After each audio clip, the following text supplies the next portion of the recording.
j'espère que vous allez bien.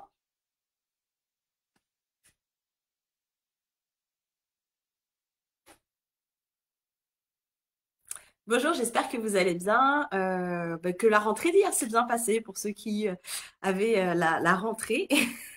Mais non, c'était pas hier. Oh là là, mais je sais plus où je vis. Hier, c'était mercredi. Parce que mon fils a fait sa rentrée mercredi, lui, c'est pour ça, je suis un peu décalée. Bon, quoi qu'il en soit, j'espère que vous allez bien, que vous avez passé une bonne journée et que cette journée-ci s'annonce magnifique. Aujourd'hui, je voulais vous parler d'une question qu'on m'a posée régulièrement, parce que vous savez qu'en ce moment, donc je suis en pleine promotion de mon nouvel accompagnement, 82 jours pour créer sa formation en ligne sans se prendre la tête avec la technique. Et du coup, j'échange avec des femmes qui ont comme projet de lancer leur formation en ligne. Et ce qui revient souvent, c'est ouais, mais moi, ce qui m'embête, ce qui m'empêche d'y aller aussi, en dehors de tout ce qui est outils, etc., et du fait qu'il y a plein de choses à faire, c'est que je me demande qui je suis, moi, pour vendre une formation. Et ce qui est important là-dedans, dans cette phrase, c'est bien le mot vendre, parce que la plupart d'entre vous, vous enseignez déjà, entre guillemets. À partir du moment où vous créez du contenu, des articles, des vidéos, etc., vous êtes déjà dans la partie enseignement. Vous transmettez des connaissances et du savoir, votre savoir, vos connaissances, vos expériences. Et du coup, vous êtes déjà dans cette phase de transmission. Donc, le pas, en fait, qui manque, c'est la partie vente. Vous enseignez, vous transmettez gratuitement avec plaisir, avec bonheur, et vous le faites en général de manière assez simple. Mais quand il s'agit de vendre tout ça, c'est un peu plus compliqué. Et quand je me suis dit, il faut peut-être que je fasse un live là-dessus, parce que ça intéressera d'autres personnes, et ça m'a fait penser à quelque chose que j'ai vécu. J'étais petite, hein, j'avais une dizaine d'années. Et quand j'avais une dizaine d'années, en fait, je faisais de la GRS, hein. On dit GR maintenant, en fait, c'est la gym sur un praticable avec des cerceaux, des rubans, le ballon, les massues, etc. Donc on est en juste corps et on danse comme ça sur de la musique. Et on est jugé par une rangée de personnes qui vous notent. Bref. Donc j'ai fait ça pendant très très longtemps et je me souviens qu'on était en déplacement avec mon club et c'était pendant l'échauffement. Donc en fait, comment ça se passait? Il y avait un praticable sur lequel on présentait notre enchaînement et un praticable sur lequel on s'enchaînait avec toutes les nanas qui étaient en train de concourir en fait, qui faisaient la compétition du jour. Et donc on s'entraîne on s'échauffe avec les autres filles de mon club, avec mon prof, et on voit débarquer Christelle Sahuc. Alors, pour ceux qui ne connaissent pas ou qui sont trop jeunes, ou je sais pas, ça a été pendant longtemps l'une des meilleures françaises de la discipline en fait. Et elle avait pris sa retraite au moment où, enfin sa retraite entre guillemets, hein, on n'est pas très vieux quand on s'arrête de pratiquer ce sport-là. Coucou Sylvie. Et donc elle avait pris sa retraite et elle entraînait les filles d'un club de mémoire. Il me semble que c'était le club de Juvisy, mais je suis pas très sûre. Et je peux vous dire que quand on l'a vu débarquer, ça nous a foutu un horrible coup au moral parce qu'on s'est dit qu'on n'avait vraiment aucune chance. Si les filles étaient entraînées par une championne, c'était mort pour nous. Donc on est allé voir toute paniquée notre entraîneur et on lui a dit, oh là là, on n'a aucune chance, c'est foutu, elles sont entraînées par Christelle Sahuc. Et là, peut-être qu'elle a été un peu piquée au vif, mais elle m'a dit quelque chose qui pourra peut-être vous servir si vous êtes dans cet état d'esprit de qui suis-je pour. Elle m'a dit, coucou Roselyne, enfin elle nous a dit, parce qu'on était plusieurs, ouais, mais c'est pas parce qu'elle a été championne qu'elle est bonne prof. Et puis regardez, moi j'ai pas gagné de compétition, mais je vous ai fait vachement progresser. Et c'était vrai en fait. Elle était formidable. Elle était pas, elle a jamais été championne de quoi que ce soit, hein, mais elle nous avait fait progresser d'une façon extraordinaire.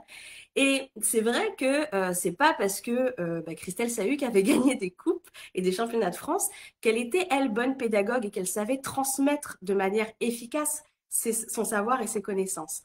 Donc, déjà, vous pouvez vous remettre ça en tête. Et si vous voulez un exemple peut-être un peu plus proche de vous, si vous n'avez jamais fait de GRS, je ne sais pas, vos profs de dessin, est-ce que vous leur avez demandé, votre prof d'art plastique plutôt, est-ce que vous leur avez demandé d'être Rosa Bonheur ou Camille Claudel? Non, jamais. Ça m'est jamais venu à l'esprit d'aller exiger de mon prof d'art plastique qu'elle soit une élite dans sa discipline. Donc, en fait, quand vous allez vendre et créer votre formation, vous n'allez pas non plus le vendre à des personnes qui sont beaucoup plus avancées que vous. Ça n'a pas de sens.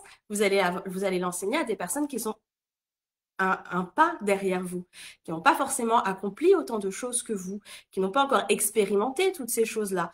Donc, toute la phase de doute du qui suis-je pour moi, elle n'a pas vraiment de sens, puisque vous allez uniquement transmettre ce que vous savez.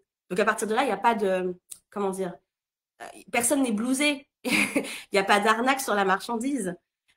Et l'autre chose aussi, c'est que non seulement vous allez transmettre votre expérience, ce que vous connaissez, mais vous allez le faire aussi avec une façon qui vous est propre. Et la qualité la plus importante, je pense, quand on veut transmettre quelque chose, c'est bien déjà la passion qu'on a à transmettre, l'implication qu'on met avec les personnes qu'on accompagne dans l'accompagnement qu'on va proposer, et puis aussi, euh, j'ai perdu mon fil de mots, c'est horrible.